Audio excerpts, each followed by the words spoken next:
dalam Maria dan Marta. Ketika Yesus dan murid-muridnya dalam perjalanan, tibalah ia di sebuah kampung. Seorang perempuan yang bernama Marta menerima dia di rumahnya. Perempuan itu mempunyai seorang saudara yang bernama Maria. Maria ini duduk dekat kaki Tuhan dan terus mendengarkan perkataannya. Sedang Marta sibuk sekali melayani. Ia mendekati Yesus dan berkata, "Tuhan, tidakkah engkau peduli bahwa saudaraku membiarkan aku melayani seorang diri? Suruhlah dia membantu aku." Tetapi Tuhan menjawabnya, "Marta, Marta, engkau khawatir dan menyusahkan diri dengan banyak perkara. Tetapi hanya satu saja yang perlu. Maria telah memilih bagian yang terbaik, yang tidak akan diambil daripadanya." Sedemikian membaca cerita Maria dan Marta.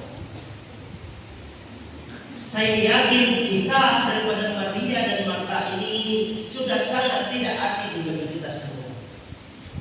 Baik sidang jemaat, anak-anak, bahkan mungkin kita sudah hafal dengan cerita ini sekarang.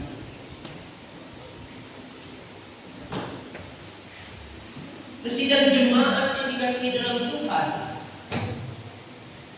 dalam pada cerita ini ada satu hal yang sangat menarik.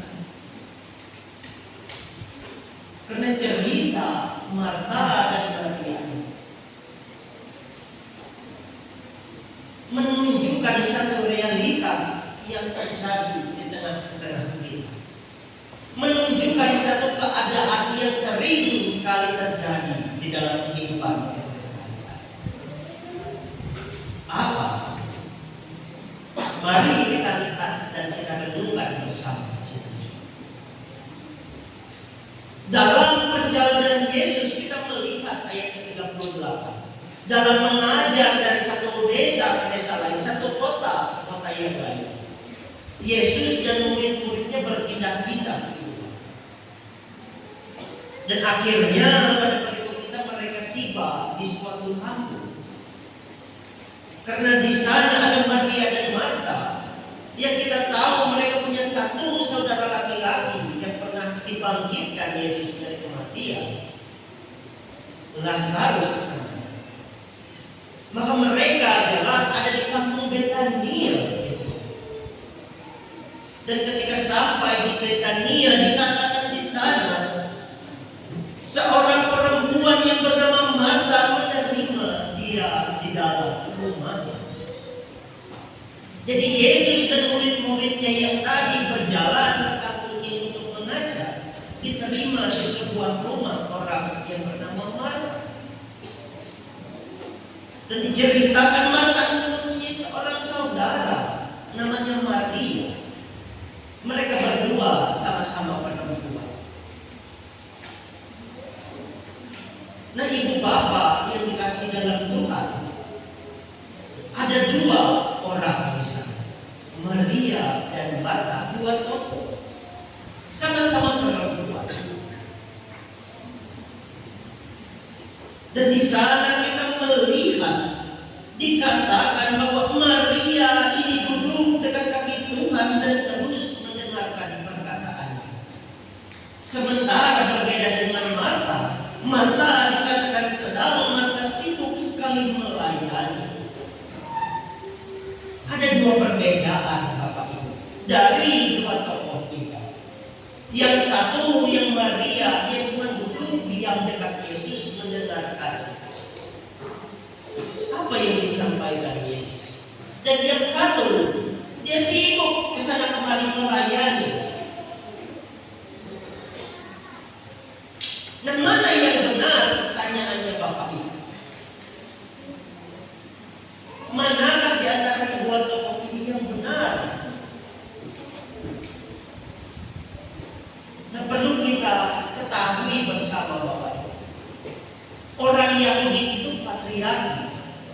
Laki-laki itu selalu di paling atas dan yang utama.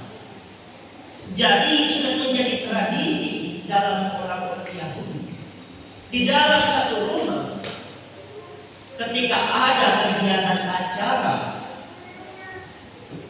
laki-laki akan duduk berkumpul, belajar, sembahyang, berdoa ataupun kegiatan lain. Dan perempuan di rumah itu harus yang melayani, yang menyediakan pembasuhan, yang menyiapkan makan minum, yang menyiapkan tempat untuk istirahat dan lain-lain. Perempuan selalu berduaan dalam tradisi orang Yahudi. Jadi kalau kita melihat secara tradisi, Marta itu mengikuti apa yang tradisi sampaikan. Sebagai perempuan dia melayani seluruh kebutuhan Yesus dan murid-murid. Dia menyiapkan Maria, kalau sesuai tradisi dia tidak melakukan, karena dia memilih untuk diam mendengarkan Yesus. Tapi dari perbedaan itu, Ibu Bapak, kita melihat akhirnya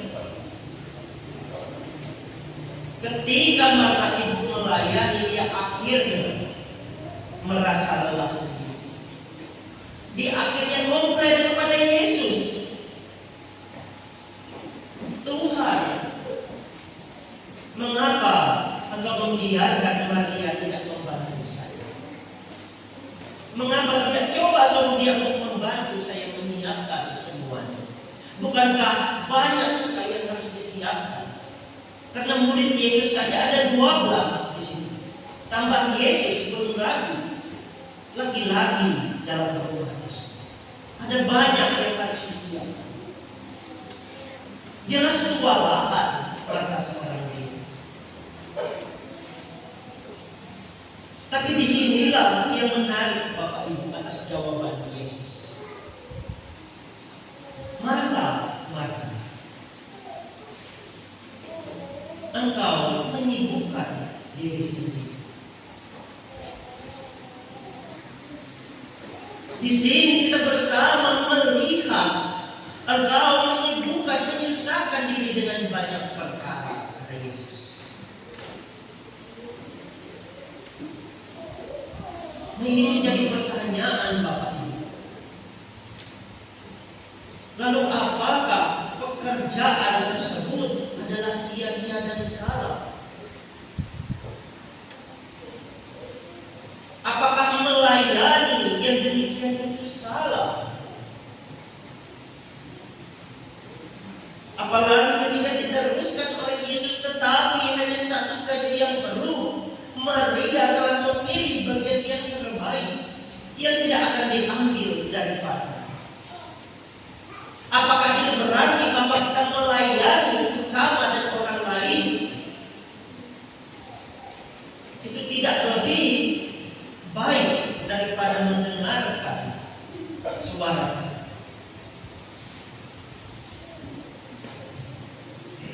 Ibu bapak dan jemaat yang dikasihi Tuhan, kebenaran firman Tuhan ingin menyampaikan kepada kita. Seringkali kita ketika diperhadapkan dua tokoh ini antara Maria dan Marta, kita pasti akan memilih salah satunya, dan kebanyakan akan memilih menjadi Maria karena melakukan tindakan yang terbaik dan diakui.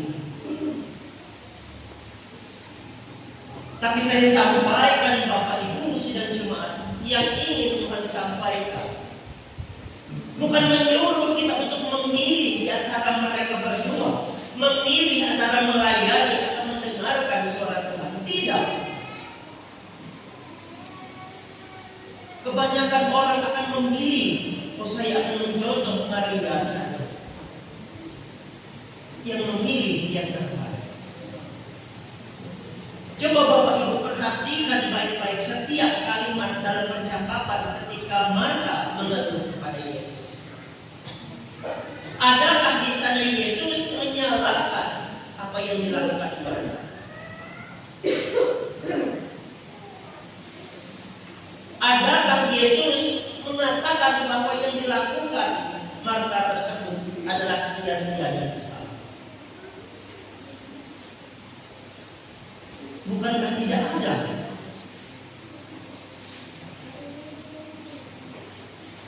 Yang Yesus lakukan hanyalah mengingatkan Marta saja. Yang Yesus sampaikan hanyalah menegur Marta saja.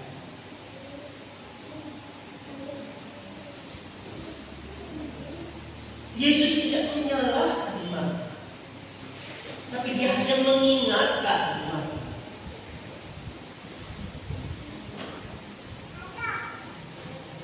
Jelas yang dilakukan Marta itu tidak salah. Yesus pun menyuruh bagaimana kehadiran kita bisa melayani sesama dan orang lain. Dan Yesus tidak mempersalahkan itu, Bapak. Tapi yang ditekankan Yesus adalah kita harus bisa seperti Maria. Ketika waktunya kita harus memberikan diri untuk mendengarkan suara Tuhan.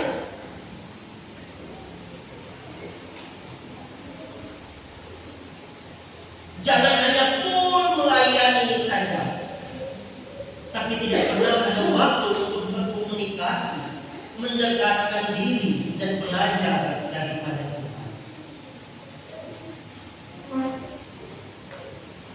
Tapi ketika waktunya kita sisihkan, khususkan waktu untuk mendengarkan suara Tuhan, belajar kebenaran firman Tuhan, mendengarkan firman Tuhan. Inilah yang ingin disampaikan Yesus sebenarnya, Bapak. Kesalahan kita kadang-kadang kita langsung memilih. Berarti lebih penting kita mendengarkan firman Tuhan saja, melayani tidak bisa. Atau kebalikannya, fokus melayani tapi tidak mendengarkan suara Tuhan.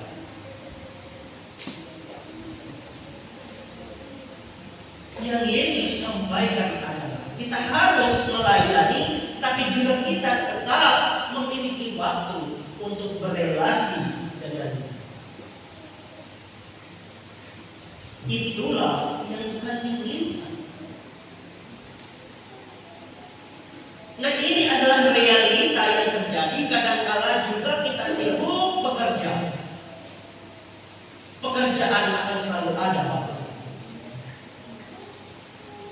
Pekerjaan tidak pernah habis selama kita masih hidup. Kalau kita mengikuti yang namanya bekerja, bahkan pada hari Minggu pun sebenarnya pekerjaan kita akan tetap.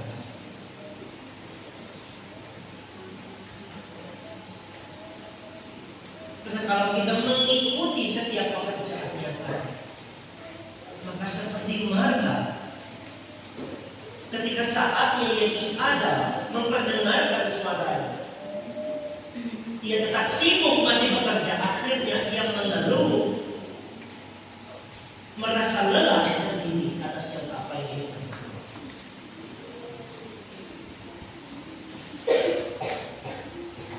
Maka bekerjalah Bapak Ibu. Bekerja tidak salah, melayani tidak salah.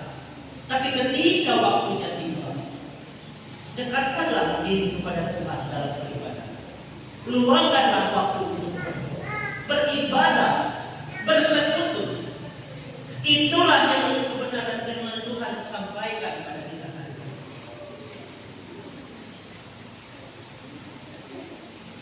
Jadi silakan bekerja pada waktu memang kita wajib harus untuk bekerja sesuai tanggung jawab. Tapi jangan lupa juga sisihkan waktu untuk mendengarkan, mendekatkan diri kepada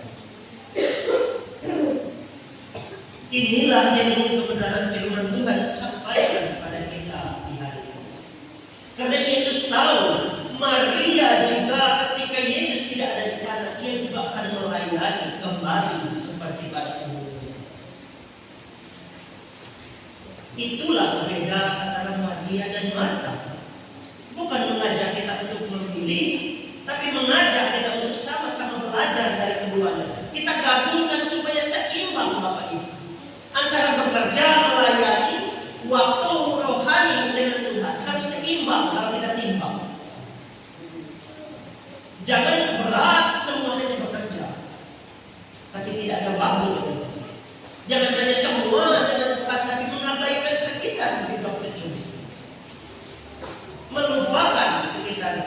mengabaikan sesama, juga percuma. Maka keduanya harus tetap seimbang. Maka jangan memilih antara Maria dan Marta, tapi kita gabungkan antara keduanya untuk mengambil setiap nilai yang baik daripada kedua. Demikian dalam menyambut hari anak, Bapak Ibu. Sebagai orang tua, kita seringkali mendidik anak kita untuk melayani di tengah keluarga. Pasti Bapak Ibu seringkali mengajarkan anak-anak, kalau sudah lebih besar, untuk bisa membuat air ketika ada tamu, mengantar makanan ke depan ketika ada tamu, mengajarkan sopan santun dan lain sebagainya kepada anak.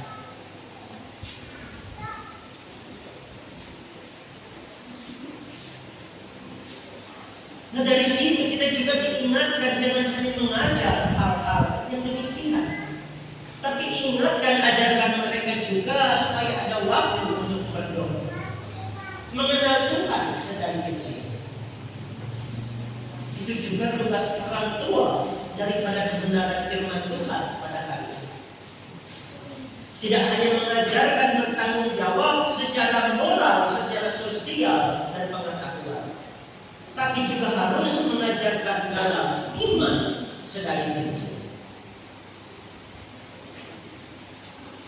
Didiklah anak-anak kita sebagai penerus di tengah bangsa, sebagai penerus di tengah kehidupan berjemaat. Pimpinlah mereka hidup dalam kebenaran dengan kita orang tua belajar dari apa yang mereka lihat. Mereka akan belajar dari apa yang mereka dengar. Maka jangan heran kalau tingkah laku, perkataan, perbuatan kita yang tidak baik mungkin bisa dicontoh oleh anak-anak kita suatu saat nanti. Coba kita perhatikan saja, berapa banyak anak-anak yang sedari kecil hanya karena memegang handphone, main HP. Ada banyak sekali perkataan mereka yang kita katakan mungkin kurang bagus. Dari mana mereka? Mereka dengar dan mereka lihat dari kemajuan teknologi di tangan kita.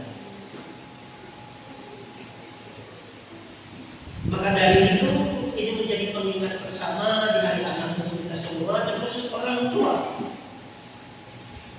Mari mendidik, membina anak-anak dengan baik sedari kecil.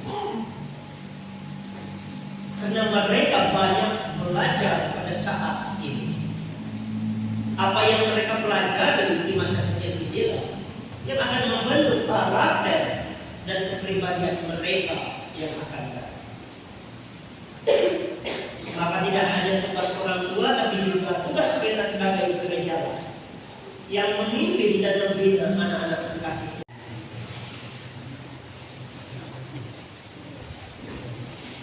Mari kita ambil saat ini sejenak, kita merenungkan bersama bagaimana kebenaran firman Tuhan ini, yang nantinya kita lanjutkan